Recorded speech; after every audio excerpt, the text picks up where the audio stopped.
ಪ್ರಧಾನಿ ಮೋದಿ ತವರು ರಾಜ್ಯ ಗುಜರಾತ್ನಲ್ಲಿ ಬೃಹತ್ ಕಾರ್ಯಾಚರಣೆ. ಅಕ್ರಮ ಬಾಂಗ್ಲಾ ವಲಸಿಗರ ಪ್ರದೇಶದಲ್ಲಿ ಘರ್ಜಿಸಿದ ಬುಲ್ಡೋಸರ್. ಸೈನಿಕರ ಯಶಸ್ಸಿಗಾಗಿ ಶ್ರೀರಾಮ ಸೇನೆಯಿಂದ ಪರಶುರಾಮ ಯಾಗ. ಭಾರೀ ವಿರೋಧದ ಬೆನ್ನಲ್ಲೇ ಯೂ-ಟರ್ನ್ ಹೊಡೆದ ಸಚಿವ ತಿಮ್ಮಾಪುರ್. ಸಿಎಂ ಬೆನ್ನಿಗೆ ನಿಂತ ಸಚಿವರು. ಎಲ್ಲ ಸುದ್ದಿಗಳನ್ನು ನೋಡೋಣ ಕರ್ನಾಟಕ ಟಾಪ್ 20. ಕಾಶ್ಮೀರ ಕಣಿವೆಯಲ್ಲಿ ಉಗ್ರರು ತಲೆಮರೆಸಿಕೊಂಡಿರುವ ಬಗ್ಗೆ ಮಾಹಿತಿ ತಿಳಿದು ಬಂದಿದ್ದು, ಭಾರತೀಯ ಸೇನಾಪಡೆ ತಮ್ಮ ಕಾರ್ಯಾಚರಣೆಯನ್ನು ಮುಂದುವರೆಸಿದೆ. ಪಹಲ್ಗಾಮ್ ಕಾಡು ಪ್ರದೇಶದಲ್ಲಿ 60ಕ್ಕೂ ಹೆಚ್ಚು ಉಗ್ರರು ಸಕ್ರಿಯರಾಗಿದ್ದಾರೆ ಎನ್ನಲಾಗಿದೆ. ಕಳೆದ 5 ದಿನಗಳಲ್ಲಿ ಬೇರೆ ಬೇರೆ ಸ್ಥಳದಲ್ಲಿ 4 ಬಾರಿ ಉಗ್ರರು ಪತ್ತೆಯಾಗಿದ್ದು, ಸ್ಥಳೀಯರ ನೆರವಿನಿಂದ ಉಗ್ರರ ಬಗ್ಗೆ ಭದ್ರತಾ ಪಡೆಗಳು ಮಾಹಿತಿ ಪಡೆದು ಉಗ್ರರ ಹೆಜ್ಜೆ ಗುರುತನ್ನು ಹಿಂಬಾಲಿಸಿದ್ದಾರೆ. ಇತ್ತ ಉಗ್ರರ ಚಲನವಲನಗಳ ಪತ್ತೆಗೆ ಪಹಲ್ಗಾಮ್ನಲ್ಲಿ ಎನ್ಐಎ ತನಿಖೆ ಚುರುಕುಗೊಳಿಸಿದ್ದು, ಪಹಲ್ಗಾಮ್ನಲ್ಲಿರುವ ಹೋಟೆಲ್, ರೆಸ್ಟೋರೆಂಟ್ಗಳಲ್ಲಿ ಪರಿಶೀಲನೆ ಮಾಡ್ತಾ ಇದೆ. ಭಯೋತ್ಪಾದಕರ ಸುಳಿವಿಗಾಗಿ ಸಿಸಿಟಿವಿಗಳ ಪರಿಶೀಲನೆ ಮಾಡ್ತಾ ಇದ್ದಾರೆ. ಪಹಲ್ಗಾಮ್ನಲ್ಲಿ ನಡೆದ ಉಗ್ರರ ನರಮೇಧಕ್ಕೆ ಭರ್ತಿ 1 ವಾರ ತುಂಬಿದೆ. ಈ ಘಟನೆ ನಡೆದ ದಿನದಿಂದ ಇಲ್ಲಿಯವರೆಗೂ ಕಾಶ್ಮೀರದಲ್ಲಿ ಹೈ ಅಲರ್ಟೇ ಇದೆ. ಇತ್ತ ಕಾಶ್ಮೀರದಲ್ಲಿ ನಮ್ಮ ಸೇನಾಪಡೆಯ ಕಾರ್ಯಾಚರಣೆ ಮುಂದುವರೆದಿದ್ದು, ಈವರೆಗೂ 10ಕ್ಕೂ ಹೆಚ್ಚು ಉಗ್ರರ ಮನೆಗಳನ್ನು ಸ್ಫೋಟಿಸಿ ನೆಲಸಮ ಮಾಡಲಾಗಿದೆ. ಬಂಡಿಪೋರಾದಲ್ಲಿ ಶಂಕಿತ ಉಗ್ರ ಮೊಹಮ್ಮದ್ ಜಮೀಲ್ ಮನೆಯನ್ನ ಸೇನಾಪಡೆ ಧ್ವಂಸ ಮಾಡಿದೆ. ಸ್ಫೋಟವಾದ ಮನೆಯಿಂದ ನಮ್ಮ ಪಬ್ಲಿಕ್ ಟಿವಿಯ ಪ್ರತಿನಿಧಿ ಶಬೀರ್ ಗ್ರೌಂಡ್ ರಿಪೋರ್ಟ್ ಮಾಡಿದ್ದಾರೆ. ಪಹಲ್ಗಾಮ್ನ ಬೈಸರನ್ನಲ್ಲಿ ಭಯೋತ್ಪಾದಕ ದಾಳಿಯಾದ ಬಳಿಕ ಕಾಶ್ಮೀರದ ಸುತ್ತಮುತ್ತಲಿನ ಜಿಲ್ಲೆಗಳಲ್ಲಿರುವಂತಹ ಭಯೋತ್ಪಾದಕರ ಮನೆಗಳನ್ನು ಟಾರ್ಗೆಟ್ ಮಾಡಿ ಅವುಗಳನ್ನು ಧ್ವಂಸ ಮಾಡುವಂಥ ಕೆಲಸವನ್ನು ಮಾಡ್ತಿದ್ದಾರೆ. ಬಂಡೀಪುರದಲ್ಲಿ ಇರುವಂಥ ಮನೆಯನ್ನು ಕೂಡ ನಾನು ನಿಮಗೆ ತೋರಿಸ್ತೀನಿ. ಅಬ್ದುಲ್ ಅಹದ್ ಅನ್ನುವಂಥವ್ರಿಗೆ ಸಂಬಂಧಪಟ್ಟಂಥ ಮನೆ ಇದಾಗಿರುವಂಥದ್ದು. ಅವರ ಮಗ ಜಮೀರ್ ಅಹಮದ್ ಅನ್ನುವಂಥವರು 2016ರಿಂದ ನಾಪತ್ತೆ ಆಗಿರುವಂಥದ್ದು. ಆತ ಕುಟುಂಬಸ್ಥರ ಸಂಪರ್ಕಕ್ಕೂ ಸಿಕ್ಕಿಲ್ಲ, ಮನೆಯವರ ಸಂಪರ್ಕಕ್ಕೂ ಸಿಕ್ಕಿಲ್ಲ, ಸ್ನೇಹಿತರ ಸಂಪರ್ಕಕ್ಕೂ ಸಿಕ್ಕಿಲ್ಲ, ಯಾರಿಗೂ ಕೂಡ ಆತ ಟಚ್ನಲ್ಲಿಲ್ಲ. ಹೀಗಾಗಿ ಆತ ಭಯೋತ್ಪಾದಕ ಚಟುವಟಿಕೆಗಳಲ್ಲಿ ತೊಡಗಿಕೊಂಡಿರ್ಬೋದು ಅನ್ನುವಂಥ ನಿಟ್ಟಿನಲ್ಲಿ ಈಗ ಭದ್ರತಾ ಪಡೆಗಳು ಆತನನ್ನು ಶಂಕಿಸ್ತಾ ಇರುವಂಥದ್ದು. ಈ ರೀತಿಯಾದಂಥ ಶಂಕಾಸ್ಪದ ವ್ಯಕ್ತಿಗಳಿರ್ತಾರೆ, ಆ ಮನೆಗಳನ್ನು ಒಡೆದು ಹಾಕುವಂಥದ್ದು ಅಥವಾ ಬ್ಲಾಸ್ಟ್ ಮಾಡುವಂಥ ಕೆಲಸವನ್ನು ಮಾಡ್ತಿದ್ದಾರೆ. ಕಾಶ್ಮೀರದ ಪಹಲ್ಗಾಮ್ನಲ್ಲಿ ನಡೆದ ಉಗ್ರ ದಾಳಿ ಬಳಿಕ ಭಾರತ ಪಾಕಿಸ್ತಾನ ನಡುವಿನ ಸಂಬಂಧ ಮತ್ತಷ್ಟು ಹಳಸಿದೆ. ಈ ನಡುವೆ ಯುದ್ಧೋತ್ಸಾಹ ತೋರುತ್ತಿರುವ ಪಾಕಿಸ್ತಾನಕ್ಕೆ ಭಾರೀ ಹಿನ್ನಡೆಯಾಗಿದೆ. ಭಾರತದೊಂದಿಗಿನ ಯುದ್ಧದ ಭೀತಿ ನಡುವೆಯೇ ಪಾಕಿಸ್ತಾನಕ್ಕೆ ಶಸ್ತ್ರಾಸ್ತ್ರಗಳನ್ನು ಸರಬರಾಜು ಮಾಡುವುದಿಲ್ಲ ಎಂದು ಟರ್ಕಿ ಹೇಳಿದೆ. ಟರ್ಕಿಯಲ್ಲಿ ಭೂಕಂಪ ಸಂಭವಿಸಿದ ಸಂದರ್ಭದಲ್ಲಿ ಭಾರತ ಸಾಕಷ್ಟು ಸಹಾಯ ಮಾಡಿತ್ತು.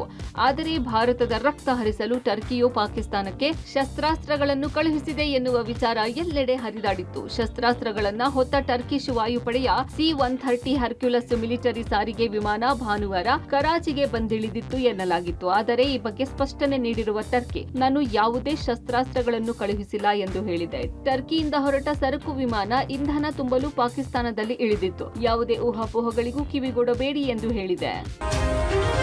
ಕಾಶ್ಮೀರದ ಪಹಲ್ಗಾಮ್ನಲ್ಲಿ ನಡೆದ ಉಗ್ರರ ನರಮೇಧದ ಕೃತ್ಯ ಇಡೀ ದೇಶದ ಜನರ ಆಕ್ರೋಶಕ್ಕೆ ಕಾರಣವಾಗಿದೆ.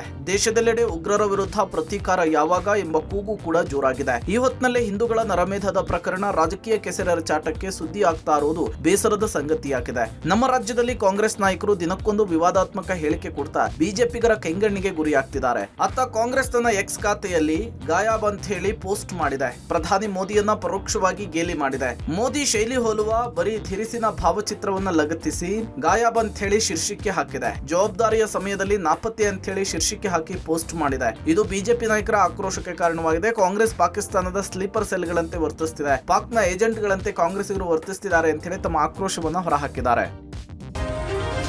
ಪಹಲ್ಗಾಮ್ನಲ್ಲಿ ನಡೆದ ಹಿಂದೂಗಳ ನರಮೇಧ ಈಗಲೂ ದೇಶದ ಜನರ ಕಣ್ಣಿಗೆ ಕಟ್ಟಿದಂತಿದೆ. ಉಗ್ರರ ಕ್ರೌರ್ಯಕ್ಕೆ ಇಡೀ ದೇಶವೇ ಪ್ರತೀಕಾರದ ಕೆಂಗಣ್ಣು ಬೀರಿದೆ. ಇತ್ತ ಧರ್ಮ ಕೇಳಿ ಉಗ್ರರು ನಡೆಸಿದ ಹತ್ಯಾಕಾಂಡಕ್ಕೆ ಹಿಂದೂ ಸಂಘಟನೆ ಮುಖಂಡರು ಕೆಂಡಕಾರುತ್ತಲೇ ಇದ್ದಾರೆ. ಮಂಗಳೂರಿನಲ್ಲಿ RSS ಮುಖಂಡ ಕಲ್ಲಡ್ಕ ಪ್ರಭಾಕರ್ ಭಟ್ ಮಾತನಾಡಿ, ಪಹಲ್ಗಾಮ್ ದಾಳಿ ವೇಳೆ ಉಗ್ರರಿಗೆ ತಲ್ವಾರ್ ತೋರಿಸಿದರೆ ಸಾಕಿತ್ತು, ಆಗ ಕಥೆಯೇ ಬೇರೆಯಾಗ್ತಾ ಇತ್ತು. ಹೆಣ್ಣುಮಕ್ಕಳು ಪೌಡರ್ ಬಾಚಣಿಗೆ ಜೊತೆಗೆ ಚೂರಿ ಇಟ್ಕೊಳ್ಳಿ ಅಂತ ಕರೆ ನೀಡಿದರು.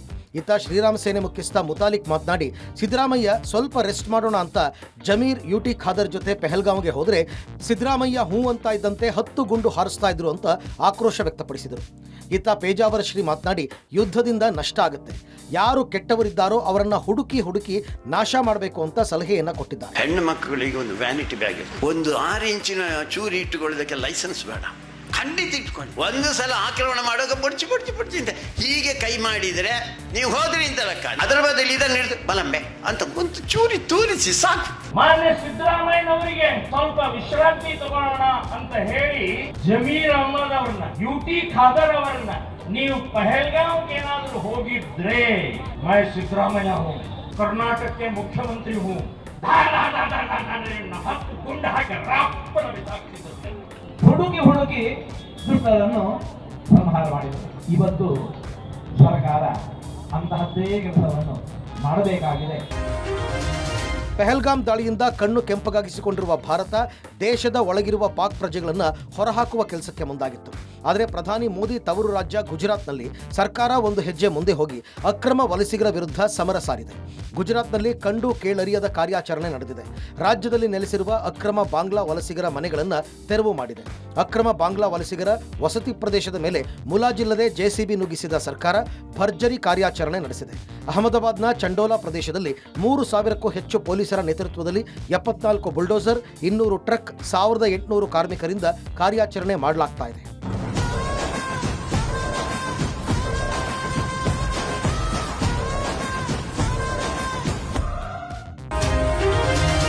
ಭಾರತ ಪಾಕ್ ಗಡಿಯಲ್ಲಿ ಯುದ್ಧದ ಕಾರ್ಮೋಡ ಆವರಿಸಿದೆ. ಗಡಿಯಲ್ಲಿ ದಿನಕ್ಕೊಂದು ಬೆಳವಣಿಗೆ ಬೆನ್ನಲ್ಲೇ ಭಾರತೀಯ ಸೈನಿಕರಿಗೆ ಬಲ ತುಂಬುವ ನಿಟ್ಟಿನಲ್ಲಿ ಬೆಂಗಳೂರಿನಲ್ಲಿ ಹಿಂದೂ ಪರ ಸಂಘಟನೆಗಳು ಮಹಾಯಾಗ ನಡೆಸಿದ್ವು. ರಾಜಾಜಿನಗರದ ರಾಮಮಂದಿರದ ಮೈದಾನದಲ್ಲಿ ಶ್ರೀರಾಮ ಸೇನೆ ವತಿಯಿಂದ ಸೈನಿಕರ ಯಶಸ್ಸಿಗಾಗಿ ರಾಮ ಭದ್ರಕಾ ಯಾಗ, ಪರಶುರಾಮ ಮಂತ್ರಯಾಗ ನೆರವೇರಿಸಲಾಯಿತು. ಈ ವೇಳೆ ಪರಶುರಾಮನ 15 ಅಡಿ ಎತ್ತರದ ಕೊಡಲಿ ಇಟ್ಟು ಪೂಜೆ ಸಲ್ಲಿಕೆ ಮಾಡಿ ಮೆರವಣಿಗೆ ಮಾಡಲಾಯಿತು. ಈ ಮಹಾಯಾಗಕ್ಕೆ ಉಡುಪಿ ಮಠದ ಪೇಜಾವರ ಶ್ರೀಗಳು, ಶ್ರೀರಾಮ ಸೇನಾ ಅಧ್ಯಕ್ಷ ಪ್ರಮೋದ್ ಮುತಾಲಿಕ್ ಸೇರಿದಂತೆ ಸ್ಥಳೀಯ ಸಾವಿರಾರು ಕಾರ್ಯಕರ್ತರು ಸಾಕ್ಷಿಯಾದರು. ಇವತ್ತು ಪ್ರತಿಯೊಬ್ಬ ಹಿಂದೂ ಸಹ ಪರಶುರಾಮನ ಅವತಾರವನ್ನು ತಾಳಬೇಕಾಗಿದೆ. ಕೊಡಲಿಯನ್ನು ಹಿಡಿಕೊಂಡು ಹೇಗೆ ಅವರು ಹಸುರನ್ನು ಸಂಹಾರ ಮಾಡಿದ್ರು ಅದೇ ಮಾದರಿಯಲ್ಲಿ ನಾವು ಇವತ್ತು ಸನ್ನದ್ಧರಾಗಿ ನಿಲ್ಲಬೇಕಾಗಿದೆ. ಮೊನ್ನೆ ನಡೆದಂಥ ದುರ್ಘಟನೆ, ಸತ್ತಂಥ ಆ ವ್ಯಕ್ತಿಗಳಿಗೆ ಶ್ರದ್ಧಾಂಜಲಿಯನ್ನ, ಅದಕ್ಕೆ ಸರಿಯಾಗಿ ತಕ್ಕ ಹಾಗೆ ಉತ್ತರ ಕೊಡೋಗೋಸ್ಕರ, ಯೋಧರಿಗೆ ಒಂದು ಧೈರ್ಯ, ಸ್ಥೈರ್ಯ, ಶಕ್ತಿ ತುಂಬೋಗೋಸ್ಕರ ಶ್ರೀರಾಮ್ ಸೇನೆ ಸಂಘಟನೆಯಿಂದ ಪರಶುರಾಮ್ ಜಯಂತಿಯನ್ನ ಆಚರಣೆಯನ್ನ ಮಾಡ್ತಾ ಇದ್ದೀವಿ. ಹಿಂದೂಗಳನ್ನು ಹುಡುಕಿ ಕೊಂದ್ರು ಎಂಬ ಹೇಳಿಕೆಗೆ ಆಕ್ಷೇಪ ಎತ್ತಿದ್ದ ಅಬಕಾರಿ ಸಚಿವ ತಿಮ್ಮಾಪುರ್ ಇದೀಗ ಯೂ-ಟರ್ನ್ ಹೊಡೆದಿದ್ದಾರೆ.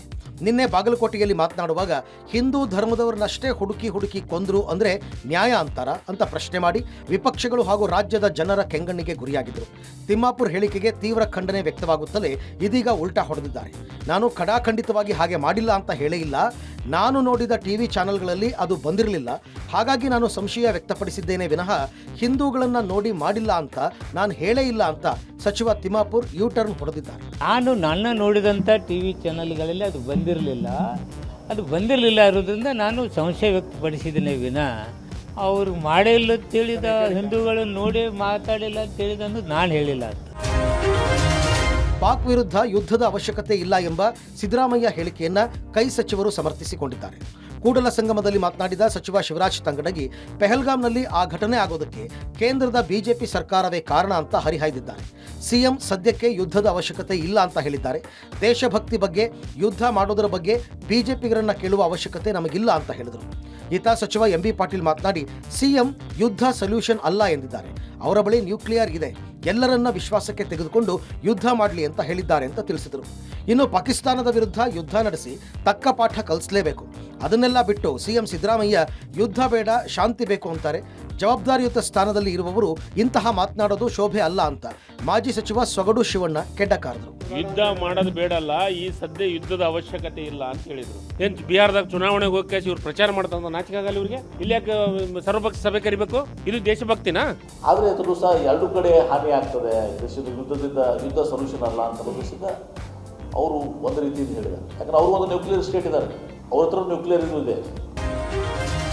ನಿನ್ನೆ ಬೆಳಗಾವಿಯಲ್ಲಿ ಎಎಸ್ಪಿ ಮೇಲೆ ಗರಂ ಆಗಿದ್ದ ವಿಚಾರ ಸಂಬಂಧ ಪ್ರತಿಕ್ರಿಯಿಸೋದಕ್ಕೆ ಸಿಎಂ ಸಿದ್ದರಾಮಯ್ಯ ನಕಾರ ಮಾಡಿದ್ದಾರೆ. ಈ ಸಂಬಂಧ ಪ್ರತಿಕ್ರಿಯಿಸಿದ ಸಚಿವೆ ಹೆಬ್ಬಾಳ್ಕರ್, ಪೊಲೀಸ್ ಅಧಿಕಾರಿ ಮೇಲೆ ಕೈ ಎತ್ತದನ್ನು ನಾನು ಸಮರ್ಥನೆ ಮಾಡಿಕೊಳ್ಳೋದಿಲ್ಲ. ಆ ಸಂದರ್ಭದಲ್ಲಿ ಆ ಘಟನೆ ಆಗಿದ್ದರಿಂದಲೇ ಅಚಾತುರ್ಯ ಆಗಿದೆ ಅಂತ ಸಚಿವೆ ಹೆಬ್ಬಾಳ್ಕರ್ ಸಮರ್ಥನೆ ಮಾಡಿಕೊಂಡಿದ್ದಾರೆ. ಇತ್ತ ಸಿಎಂ ವರ್ತನೆ ಖಂಡಿಸಿ ಬಿಜೆಪಿ ನಾಯಕರು ತೀವ್ರ ಆಕ್ರೋಶ ವ್ಯಕ್ತಪಡಿಸಿದ್ದಾರೆ. ಪೊಲೀಸರನ್ನ ಯಾರು ಬೇಕಾದರೂ ಹೊಡಿಬಹುದು ಅಂತ ಸಿದ್ದರಾಮಯ್ಯ ಸಂದೇಶ ಕೊಟ್ಟಿದ್ದಾರೆ. ಪುಡಿ ರೌಡಿಗಳು ಪೊಲೀಸರಿಗೆ ಹೊಡೆಯೋ ಕಾಲವೂ ಬರುತ್ತೆ ಅಂತ ಟೀಕೆ ಮಾಡಿದರು. ಅಧಿಕಾರಿ ಮೇಲೆ ಕೈ ಮಾಡಿದ್ದು ಆ ಕ್ಷಣದಲ್ಲಿ ನಾನು ಅದನ್ನ ಸಮರ್ಥನೆ ಮಾಡಿದೆ. ಆ ಕ್ಷಣದಲ್ಲಿ, ಆ ಸಂದರ್ಭದಲ್ಲಿ ಅದು ಆಗಿರೋದ್ರಿಂದ ಆ ಅಚಾತುರ್ಯ ನಡೆದು ಹೋಗಿದೆ. ನಾನು ಶಾಂತಿ ದೂತ. ಪಾಕಿಸ್ತಾನ ಪರ ಮಾತಾಡಿದ್ಕೆ ಕಪ್ಪು ಬಾವುಟ ಬಿಜೆಪಿಯವರು ಪ್ರದರ್ಶನ ಮಾಡಿದ್ರೆ ಕಪ್ಪಾಳು ಕೊಡಿಯಕ್ಕೆ ಹೋಗಿದ್ದೆ ಒಬ್ಬ ಪೊಲೀಸ್ ಅಧಿಕಾರಿನ. ಇದಾ ನಿನ್ ಶಾಂತಿ? ಕಪ್ಪಾಳಕ್ಕೆ ಪೊಲೀಸವ್ರು ಕಪ್ಪಾಳು ಕೊಡಿಯೋದು ಶಾಂತಿನಾ? ನೀನು ಏನು ಓದಿದೆಯೋ ಗೊತ್ತಿಲ್ಲ, ಎಕ್ಸಾಮ್ ಪಾಸ್ ಮಾಡಿ ಬಂದವ್ರೆ IPS. ಪಾಕ್ ವಿರುದ್ಧ ಯುದ್ಧ ಬೇಡ ಹಾಗೂ ಎಎಸ್ಪಿ ಮೇಲೆ ಕೈ ಎತ್ತಿದ ಸಿಎಂ ವರ್ತನೆ ಖಂಡಿಸಿ ಬೆಳಗಾವಿಯಲ್ಲಿ ಎಬಿವಿಪಿ ರೈತ ಸಂಘಟನೆಗಳು ಪ್ರತಿಭಟನೆ ನಡೆಸಿದವು. ನಗರದ ಚೆನ್ನಮ್ಮ ವೃತ್ತದಿಂದ ಡಿಸಿ ಕಚೇರಿವರೆಗೆ ರ್ಯಾಲಿ ನಡೆಸಿದ ಎಬಿವಿಪಿ ಕಾರ್ಯಕರ್ತರು ಸಿಎಂ ಭಾವಚಿತ್ರಕ್ಕೆ ಬೆಂಕಿ ಇಟ್ಟು ಘೋಷಣೆ ಕೂಗಿ ಆಕ್ರೋಶ ವ್ಯಕ್ತಪಡಿಸಿದರು. ಈ ವೇಳೆ ಡಿಸಿ ಕಚೇರಿಗೆ ಮುತ್ತಿಗೆಗೆ ಯತ್ನಿಸಿದ ಪ್ರತಿಭಟನಾಕಾರರನ್ನ ಪೊಲೀಸರು ವಶಕ್ಕೆ ಪಡೆದರು. ಇತ್ತ ಚೆನ್ನಮ್ಮ ವೃತ್ತದ ಬಳಿ ಜಮಾಯಿಸಿದ ರೈತ ಸಂಘಟನೆಗಳು ಕೂಡ ಸಿಎಂ ನಡೆಗೆ ತೀವ್ರ ಆಕ್ರೋಶ ವ್ಯಕ್ತಪಡಿಸಿದರು. ಈ ವೇಳೆ ಸಿಎಂ ಭಾವಚಿತ್ರ ಹರಿದು ಬೆಂಕಿ ಹಚ್ಚಲು ಯತ್ನಿಸಿದ ವೇಳೆ ಪೊಲೀಸರು ಬಂದು ತಡೆಯೊಡ್ಡಿದರು. ಇತ್ತ ಕಲಬುರಗಿ ಮಹಾನಗರ ಪಾಲಿಕೆ ವ್ಯಾಪ್ತಿಯಲ್ಲಿರುವ ಇಸ್ಲಾಮಾಬಾದ್ ಕಾಲೋನಿಗೆ ಹೆಸರು ಬದಲಿಸುವಂತೆ ಹಿಂದೂ ಸಂಘಟನೆಗಳು ಪ್ರತಿಭಟನೆ ನಡೆಸಿ ಒತ್ತಾಯಿಸಿವೆ. ಇಸ್ಲಾಮಾಬಾದ್ ಪಾಕಿಸ್ತಾನದ ರಾಜಧಾನಿಯಾಗಿದ್ದು ಕಲಬುರಗಿ ಉತ್ತರ ವಿಧಾನಸಭೆ ಕ್ಷೇತ್ರ ವ್ಯಾಪ್ತಿಯಲ್ಲಿರುವ ಇಸ್ಲಾಮಾಬಾದ್ ಕಾಲೋನಿ ಎಂಬ ಹೆಸರು ಬದಲಿಸುವಂತೆ ಆಗ್ರಹಿಸಲಾಯಿತು. ಅತ್ಯಾಚಾರ ಪ್ರಕರಣಗಳ ಆರೋಪದಲ್ಲಿ ಜೈಲು ಪಾಲಾಗಿರುವ ಮಾಜಿ ಸಂಸದ ಪ್ರಜ್ವಲ್ ರೇವಣ್ಣ ಪರ ವಾದಿಸಲು ವಕೀಲರ ನೇಮಕ ಮಾಡಲಾಗಿದೆ. ಉಚಿತ ಕಾನೂನು ನೆರವಿನ ಅಡಿ ಕೋರ್ಟ್ನಿಂದಲೇ ಕಾನೂನು ಸೇವಾ ಪ್ರಾಧಿಕಾರದಿಂದ ವಕೀಲರ ನೇಮಕ ಮಾಡಲಾಗಿದೆ. ಏಪ್ರಿಲ್ 23ರಂದು ವಕೀಲ ಅರುಣ್ ಪ್ರಜ್ವಲ್ ಕೇಸ್ನಿಂದ ನಿವೃತ್ತಿ ಪಡೆದಿದ್ದರು. ಈ ಹಿನ್ನೆಲೆಯಲ್ಲಿ ಪ್ರಜ್ವಲ್ ರೇವಣ್ಣಗೆ ವಕೀಲರನ್ನ ನೇಮಿಸಿಕೊಳ್ಳುವಂತೆ ಸೂಚಿಸಲಾಗಿತ್ತು. ವಕೀಲರ ನೇಮಕಕ್ಕೆ ಸಮಯ ನೀಡುವಂತೆ ಕೇಳಿದ್ದ ಪ್ರಜ್ವಲ್ ಅರ್ಜಿಯನ್ನ ಕೋರ್ಟ್ ತಿರಸ್ಕಾರ ಮಾಡಿತ್ತು. ಕೋರ್ಟ್ ನೀಡಿದ್ದ ಅವಕಾಶ ಬಳಸಿಕೊಳ್ಳದ ಹಿನ್ನೆಲೆಯಲ್ಲಿ ಉಚಿತ ಕಾನೂನು ಸೇವೆ ಅಡಿ ಪ್ರಜ್ವಲ್ ಪರ ವಾದಿಸಲು ವಕೀಲೆ ಜಯಶ್ರೀ RS ಅವರನ್ನ ನಿಯೋಜನೆ ಮಾಡಿದೆ. ಪತ್ನಿಯಿಂದ ಹತ್ಯೆಯಾದ ನಿವೃತ್ತ ಡಿಜಿ ಐಜಿಪಿ ಓಂ ಪ್ರಕಾಶ್ ಪ್ರಕರಣ ಸಂಬಂಧ ತನಿಖೆ ನಡೆಸುತ್ತಿರುವ ಸಿಸಿಬಿಗೆ ಮತ್ತಷ್ಟು ರೋಚಕ ಸಂಗತಿಗಳು ತಿಳಿದು ಬಂದಿದೆ. ಸಿಸಿಬಿ ತನಿಖಾಧಿಕಾರಿಗಳ ಮುಂದೆ ಕೊಲೆ ಮಾಡಿದ್ದ ಬಗ್ಗೆ ಬಾಯ್ಬಿಟ್ಟಿರುವ ಆರೋಪಿ ಪಲ್ಲವಿ ಪತಿ ಓಂ ಪ್ರಕಾಶ್ ರನ್ನು ಪೆಟ್ರೋಲ್ನಲ್ಲಿ ಸುಟ್ಟು ಹಾಕುವ ಪ್ಲಾನ್ ಮಾಡಲಾಗಿತ್ತು ಎಂಬ ಸಂಗತಿ ತಿಳಿದು ಬಂದಿದೆ.